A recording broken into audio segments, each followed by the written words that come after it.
30 minutes of power. I have a question for you. How long have you been sitting on your book idea? If you're tired of thinking about it and ready to actually make progress, join me the last Sunday of every month for my live writing masterclass. Now, this isn't just another class. It's an interactive space where you finally gain some clarity on your book, help you break through some mindsets that are blocking you, and get the roadmap to actually start writing. And as a bonus, when you register, you'll get a free 20-minute coaching session with me. Spots are limited. Don't wait. Click the link in the show notes, scan the QR code, and sign up. Let's get your book out of your head and onto the page. I'll see you there. Welcome back to another lovely episode of 30 Minutes of Power, TOP, your one-stop shop for all things encouraging, entertaining, and motivating. It's your host, Jory O'Neill here, and I am super excited today. Our guest is the radiant Dr. Sue McCreadie. She's a pediatrician, a midlife transformational guide, and the heartbeat behind Soulfull Medicine, where she helps women stop settling and start living with intention. So if you're navigating hormonal changes like this girl is, identity shifts, or just aching to feel more you, this episode is exactly where you need to be. So thank you so much, Dr. Sue, for agreeing to be on the show. I want to dive. Jory, I just like laughing. Like, I just want to hang out with you more. It's so fun. Oh my gosh.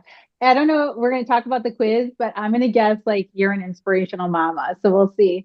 We'll see if we're right. Like just listening to you, I'm like, oh my gosh, what are we going to do next? Like I'm on board. Like you're going, it's like I'm doing whatever Jory's doing. All right, I love it. I'm super excited because I just turned 42 and I'm going through a lot of things on the inside, and I don't Mhm. know how to navigate them. And I have a sneaky suspicion I am not the only woman in this boat. So I want to dive right in. Your path is super unique, right? So from Mm. medical doctor to this soulful midlife mentor. I love alliteration. I'm a Mm. writer, Oh, so I love yeah, that. you can have it. It's Soulful, all yours. midlife, a mentor. Yes, Yes. mama, let's go. Yes. So Okay. I'm always curious about people's journeys from where Hmm. they were to where they are. And so Yes. what inspired that shift? Okay. Well, the very first inspiration came from my mom in terms of going into medicine. So let's give credit where credit is due. Like I would not be here if it wasn't for my mom, who's 90 at the time of this recording. And she inspired me to go into medicine. She is an emergency room nurse. And back in the day, before HIPAA in the 80s, you could take your kid to work, including to the emergency room. That's where I went, to the emergency room with my mom. And after that, I was like, I want to do medicine, you know, and she encouraged me to be a doctor, not a nurse, because she's a very, like, in the personality type, she's a visionary detail mama. She's like, throw it down, let's go. She was like, give the orders, don't, don't take the orders, give the orders. That was my mom's advice. So I was like, okay, I'm going to be a doctor. Really, like it was sort of like that, honestly. And I actually thought, Joy, like I thought I wanted to be a psychiatrist because I majored in biopsych. I love human behavior. I fell in love with neuroanatomy and in med school. And I kind of always naturally like got it, you know? And then I went on my psych rotation and I was like, this is not for me. Like this is definitely not for me. This is a hard no. So at that point, I also experienced my pediatric residency or rotation. And I was like, wow, I love kids and kids make me a better person. They do. Like I always come out the best when I'm with a child. They light me up, you know, like for some kids it's animals, for me it's babies, it's kids, you know. And so I completed my, training and I, at the same time, was getting exposure to alternative ways of healing. And I thought, oh my gosh, I'm like about around, what do they say? A square peg trying to fit into a round hole or vice versa. I was like, what's going to happen here? So I created my own thing. I just started my own medical practice, which is crazy. I think most of my, mentors were like, she jumping off the cliff. This may not be good. She might be going splat. And I'm still here, like 23 years later, I'm still helping kids heal holistically through nutrition. And that's kind of my jam. And all the way along the way, the moms were like, well, what about me, Dr. Sue? And how can you help me? And that created a series of entrepreneurial journeys. And how do I get to help women, in ways that felt good to me, didn't always necessarily meet her needs. And what she wanted was like, don't really want to do that. Right. And so it was kind of this dance. And finally, I just put it all down. I was honestly like, God, I just don't know. I'm just going to finish out this pediatric gig because I don't really get the whole woman's thing. I've been trying for 15 plus years and just nothing's really happening. And that's when I followed another breadcrumb, which is my whole journey is just like follow my passion, follow what feels good, like follow what lights you up, And so I followed another breadcrumb and it, resulted in basically becoming a coach for women, which is funny because when I hired my first coach in 2015, I was like, I want to do anything but what you're doing. Like that's literally what I said to her. Then as soon as I went into coaching and had my first coaching client, I texted her. It's like, oh my gosh, this is amazing. I love it. And we just had the blast, because you just don't know until you follow your heart and try it on for size and like see what works. And now I love it. Like I just finished before you here, I just finished every month. I do a monthly group coaching call with women and we have a blast. We decided today we're radiantly weird. Like we are the weird, of like, we talk about weird stuff in here. And also though, it's so expansive, because there's all different personality types in there. And it's really just a fun way to flow forward, to grow, to expand, through each other's wisdom. Because we've been around, I call all of us mamas in the 40s, 50s, and 60s, whether you've birthed a baby or you have fur babies or you're an aunt or whatever. It's like, you're a mama because you're wise. You're a wise woman in your 40s, 50s, or 60s. You have lived some life. You have learned some lessons and you get to share that with others. It's soulful medicine. I love that. And so I did a really extensive deep dive into you. And so I knew a lot of this already, but I'm glad my audience gets to know it firsthand from you. You have this phrase where you say the best medicine is soulful medicine. What does that look like in like real life? Like real life, yeah. Yeah. So what that looks like in real life, soulful medicine is anything that fills your heart, like makes your heart feel expansive, feels more loving, feels more joy filled, right? So however though, so what that can look like is like following your passion, like what I'm doing with soulful medicine, it can be, yeah, like being your radiant weird, like we just talked about, being authentically you is soulful medicine, right? It's like when we're really ourselves, like as God intended us to be, that's where that's soulful medicine to like the root, right? Soulful medicine though also can be things that really sculpt your soul, so what that can look like in real life for me was miscarriages. My mothering journey started with 3 miscarriages before my first, and then a second trimester loss between my first and my second daughters who, now they're in college, and just before I got on the hop, they're calling me. I'm like this, on the phone. I'm like, okay. So soulful medicine is both things that feel good and also maybe don't feel so great in the process. So they are sculpting your soul to grow, to expand. And when you look back, I don't know about you, Jory, but these type of situations are the kind of like the hard growth moments are ones where at the time I call them gifts wrapped in fascinating packages. Like it looks like a pile of shit on the outside.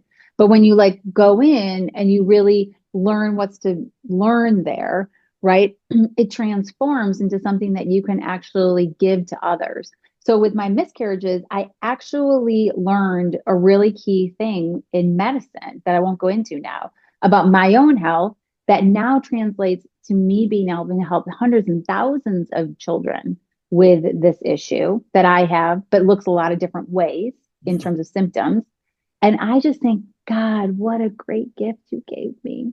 Thank you. That was really hard. And also like it fills my soul to be able to help them in this way. Right. So, okay, I want to talk about midlife because you said that any woman in their 40s, 50s, and 60s, whether they've birthed a baby or not, is a mama. So that was where I wanted to go, where I feel like we're supposed to go, and I'm gonna follow my bliss in this moment. So I too suffered three miscarriages. Mm-hmm. One before I had my first, and then two in between my first and my second, right? And recently, and I'm saying recently, I mean maybe Thursday last week, Mm. I finally took the time to mourn the loss of those Mm. children. Now, this happened maybe 14, 15 years ago. Wow. And so I'm just mourning them now. And so my question is for me, I noticed that when I get super anxious, like my immune system starts attacking my body. And so even like this post-nasal situation I got going on, I know that the culprit had to do with the amount of stress that I was coming into this month with, Do you right? see this? So I'm recording a podcast. You I see, and love so, you. but that is the beautiful thing. Like that is motherhood. Like I am grateful for the fact that I get to be right a mom and birth them. There's so many times when my young son is like he's popping back behind me, and I'm like, all right, this Beautiful. it's. But I'm asking, and I'm mentioning this because one. I realized that the reason I don't think I had fully like released and tried to like make sense of all of this was because Yeah. of shame. Like, and that was one of the spaces that, like, for me, like, God was like, you are holding on to shame. And so this has been, like the year of release. He's like, I need you to give everything to me, like everything. And so learning, like, oh, I've never mourned this. And I'm like, why? What was I holding on to? And it was shame. Like I felt like I did something wrong. And that's why I wasn't able to, like bring those babies full term. And it, again, this is recently, this is what, 7, 8 days ago? Mm-hmm. I just forgave myself and released the shame Hmm. centered around that. And so I'm landing here for a little bit because doing my research, miscarriages happen very often. And so my thought is, how many times are we allowing these soul medicine capsules that are wrapped in trash? How Yeah. many times are we allowing them to then determine how we move because we're not willing to do the hard work of learning what that thing meant in my life? Like, what does that mean for me? Right. And even that phrase, like it didn't happen to me, it happened for me. For me, it happened in those moments because I needed to understand like when you get really wound up and you get really stressed, like your entire immune system shuts down and your body starts attacking itself. And so I started meditating, I started exercising, I started eating Mm. differently, right? Like I started taking care of me because I'm like, okay, there's no way I'm going to be able to take care of a child if I'm not taking care of me. And that meant like physically, emotionally, spiritually, mentally. And so that started me on my health journey. And honestly, like it is what kind of like kicked in this high gear of me being super vigilant about my temple and making sure that I take care of my temple. Right. And so for me, yes, miscarriage, absolute like, oh, I don't wish that on my worst enemy. But what it created, and this is to your point, what it created in me was this awareness of how fragile life is. Mm. And so I want to know, like, what do you hear most often for women in their midlife that kind of puts them in this space where they're not able to get past that soul medicine, right? Because some of it, Mm-hmm. again, it's great, it's bliss, it's following your bliss. Like that's how I got here. I would not be here if I didn't stop and have mentors in my life who said, "What lights you up? What brings you energy? What brings you joy? Great, close your ear to all the rest of that noise and go follow that. Go do that." Yeah. And scary, like you're not seeing anyone do it before. You're not sure how it's going to end up. And you do it. And then there's all these like blessings on the other side of it. And then it gives you the courage to keep doing it. So, all these words, midlife, when you meet with these women and they come to you and they're like, hey, I don't feel joy. I don't feel happy. I don't feel whole. I don't feel at peace. What is the thing that you most often Yeah, it would be so awesome if it was said that way, Jory. I mean, not really, because it's like that's such an enlightened way to say it, you know? Usually like what just came is like, they're effing this and like, like you're just saying it, right? And what I love to do and what I say is that these are just all patterns. This isn't Mm. you, like this isn't happening to you. So like I'm just thinking about what we process through, right? Because sometimes you hear a story and people are like, oh my gosh, this woman's just talking about this story, and I'm like, don't think it's just a story because it's a pattern, right? And so something that she's sharing right now is probably a pattern that you've experienced because in personal development, let's say like see the pattern. If you can't see the pattern, and that's where I usually see most of us get stuck because we can't see what we don't know.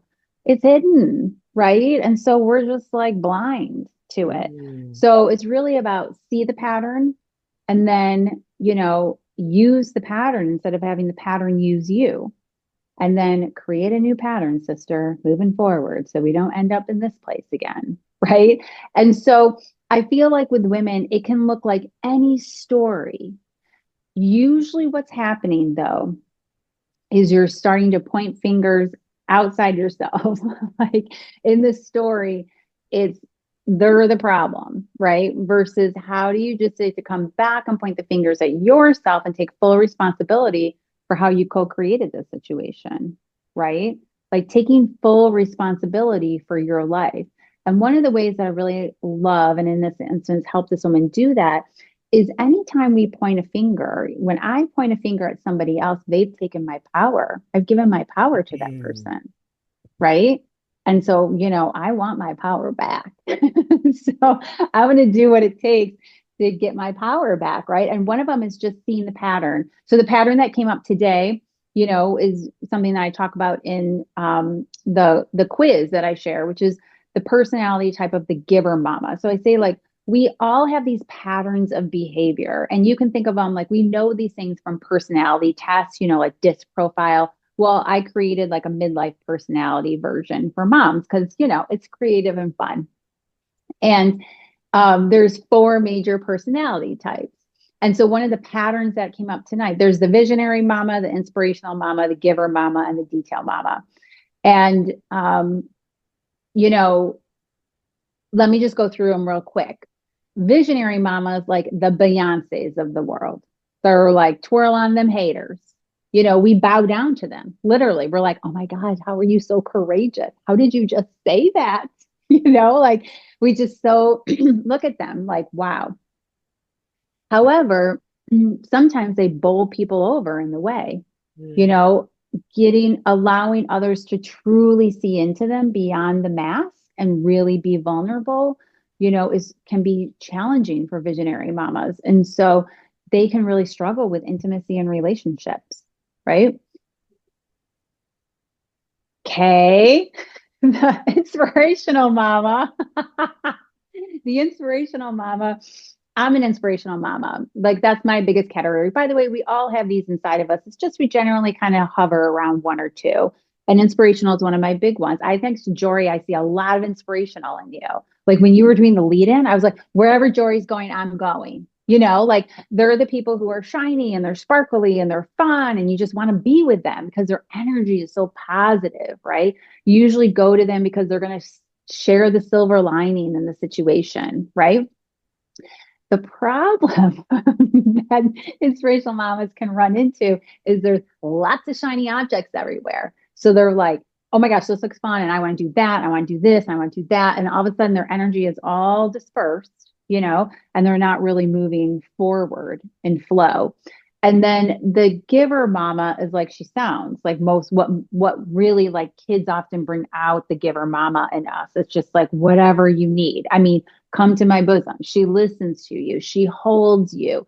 She has all the time in the world for you. She'd do anything for you. The problem is that she can become a doormat. There's boundaries are a real issue for giver mamas, where I end and where you begin. And the detail mama is the spreadsheet maker. Like I always love hiring and surrounding myself with detail mamas because that's the furthest thing. That's the one that I get to grow the most inside of me as a detail mama. She's the one who's like making the spreadsheets. She's, organizing the event. she's telling you where to be when, right? And so we love detail mamas. The problem is that life can get kind of boring and stale. Where's the fun if everything's organized, all the time, if there's no spontaneity, right? And so where I was going with this is the pattern that I often see in so many women that I work with is the giver mama pattern of lack of boundaries, being a doormat, saying yes when your whole being is screaming no, and you say yes and you just eat it, and what that turning that situation around for this woman, right? I like name the pattern and then I say, she's pointing the finger out, right? And I said, where in you are you not okay with the visionary mama who just is direct and just says it how it is? Because the pattern she was pointing at numerous people outside herself. So what's common with all those people out there, right? Because the problem is never the problem. What's the common? I was like, they sound like visionaries. They sound like direct. They sound like maybe some people see them as like entitled bitches, like that would, rather than like worthy and deserving of like saying it how it is, right? She's like, yeah. I said, how do you feel about that? Can you own that within your, like her really owning, like I get to say it how it is something that she really gets to grow into. So that's what it looks like in tangible life. Hopefully that's supportive. Listen, I was like, I have so many things that I need to go back and start like making the patterns and connecting the Mm, dots. But when you were speaking, the first thing that came to mind, honestly, for me was what is quirks? You yeah. mentioned that this morning when you were meeting with your group that you called yourselves what again? Radiant weird. Okay. What do you think holds women back from embracing that weirdness, that quirk? Because Yeah.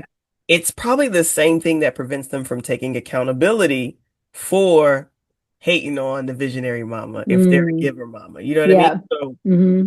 I, what is that thing? Like, have you found like what? Worthiness. Mm. Okay, guys, that's the podcast. We're gonna that. Yes. Okay. So tell me more. Tell me more. I need to know more. Tell me more, please. Okay, well, there's that book Worthy. I don't know if listeners have read that or if you've read that, Jory, but that book really served me. It's Jamie Lee written by, Curran. yes, thank Yes. you. Yes. And that book really served me because she helped me really discern the difference between worthiness and confidence. And I feel like the whole time I was getting that whole thing mushed up, you know? And I knew I'm like, I would keep saying, like, I'm born worthy. I know I'm born worthy. Everybody's worthy. You're born worthy. God created you. You're here. You're as worthy as the next person. Right. And I think what happens is people get just like I got confidence all mushed up in there. Confidence is external, worthiness is internal.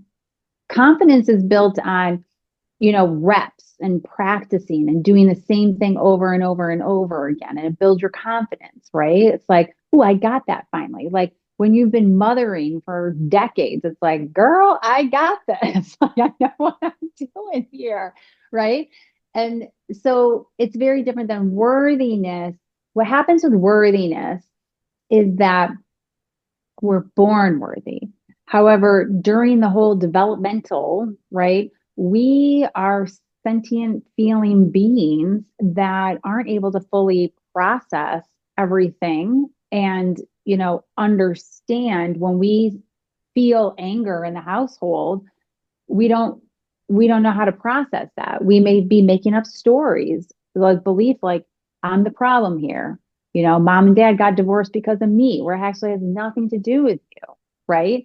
And so that really erodes those limiting beliefs, those stories, those things that we've all like smeared all over ourselves during those developmental phases is where I feel like worthiness just gets covered in all of this crap, she's like, and so the practice of like personal development is just like people say peeling back the onion layers. I feel like it's like just washing all that crap off, so that you can actually start to see like, oh, here I am, Mm. like this is me, right? This is my radiant, beautiful self, right? And I can actually see that as I do this work. And I'm not perfect at it. I'll never be like, I'll be just like my parents who are 90 and 92. They are still in personal development. I feel like you are still growing and learning until you absolutely become one with spirit.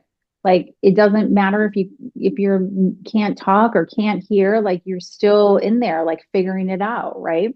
Mm. And so I just feel like I can see the shift now where I'll look at myself in the mirror and I'll be like, oh, you're pretty. You're beautiful, right? You say like nicer things to yourself. You can see what God sees, right? That's what I love. It's like the more of this inner work that you do, you see what God sees. And that's what I want. That's what I love. I feel like I'm a mirror for these women to help them see like what God sees. I'm not God. I'm not God. I'm just saying like I feel like soulful medicine is just like let us reflect that back to you. So you said a lot, and oh, you have to come back. So that's just you have to come back because there's so many. Like I have about 17 new questions I need to ask. Aw. Here's where I would say it. I love patterns. So the fact that you brought that up, Mm, it's my safe space. Neurodivergent, it's my safe space. I love patterns. What I'm hearing you say is that your sessions include two almost separate things. There's this healing, right? mm-hmm. Then there's this remembering, Mm, right? And so I love the dichotomy of that because you oftentimes have most people have some form of methodology or practicum where they are focused on one versus the other. But yours sounds like a true honest blend of them both, and they mm-hmm. necessitate the other. Like I can't remember unless I heal so that I can see clearly, right? The wiping away of all the muck and the Mm, mire, but I also can't shine and show all my quirks until I remember that I'm worthy enough to expose them, until I bring them out into the universe and share them with others. Um, beautifully said. I love that. Beautifully I mean, said, Jory. listen, I love words. Words are fun. Speaking of words, well, you know what I didn't see in my research? Hmm. Do you know? No. I didn't see a book. What? Why? Why didn't I see a book? Listen, you telling me you've been in this space in medicine for 20 something years, 15 years, practitioner with pediatricians, and now you a coach. Because again, I love patterns. And so the ability to be able to see each of the four archetypes of the mama, right? And then to Hmm. break down like some patterns and so, like my brain is just like, I want to open it up. I want to get a nice warm cup of tea. I want to sit with a blanket and I just want to like Oh, heal. And at the same time, I want to remember. And so, yeah, I mean, so I want, that's so beautiful, Jory. Thank you for sharing that vision because there is a book. I don't know what it's about yet, which oh, is wait, you got me all super. excited. I was like, where is it? I'm going to put it in the show notes. I've learned that I've got about 20 years to write it. So kind of like the timeline is I feel like I'm learning what the book is going to be about, but I actually love that vision because the vision you just shared, like that had never even occurred to me. Like, yeah, that had never occurred to me that that would even be worthy of a book, quote unquote. It's so funny. And yeah, so thank you for sharing that vision. I feel like I'm learning what it is. There is a book. I don't know what it is yet. I do feel like I'm going to align to it at some point and it's just going to be like, psh, just going to come right in, you know? Amen to that. Amen to that. So if folks want to take the first step in working with you, doing this soulful work and receiving soulful medicine, where is the first place they can go? So they can go and take their quiz. Tell us where they can take this quiz. Please, please, please. Yes, at drsuemccreadie.com. So you'll put it in the show notes. drsuemccreadie.com is where you find it. It says take Soulful the quiz. Medicine Quiz Abundant. You can just put drsuemccreadie.com. So DRSUEMCCREADIE.com, and it will be right there. Take the quiz. So, yeah. Awesome. Dr. Sue, thank you so much for your time. Thank you for your light, your energy. Thank you for your insight and your wisdom. I think I want to thank you probably most importantly for your intentionality. What you guys don't know is before she came on here, she asked how she can be of service. Even in this space where I am trying to promote her, she's looking for ways to serve you all. So if you have not if you ain't paused this podcast and gone over there, I'm going to say it one more time, drsuemccreadie.com/ doesn't matter, just go to the site and take the quiz. It'll find you if you don't find it. Listen, I can't wait to see your name on a book cover soon, my friend. Until then, folks, you know what I always say, be an empowered person using your power to empower others. Till next time, people. Peace. All right, before we wrap up today, I want to remind you, if the book is on your heart, then this Sunday is your chance to finally take that first step. Join me for a live writing masterclass, and we'll break down the book writing process and get you moving forward from idea to execution. So head over to joryo'neal.com /your_story_matters. Thanks for tuning in to 30 Minutes of Power. We hope today's episode inspired you to take action and make a positive change in your life. Remember, your power is meant to empower others. So share this episode with someone who needs encouragement today. We'd love to hear from you. So connect with us on Instagram at 30 Minutes of Power. Until next time, stay empowered and keep empowering others. 30 minutes of power.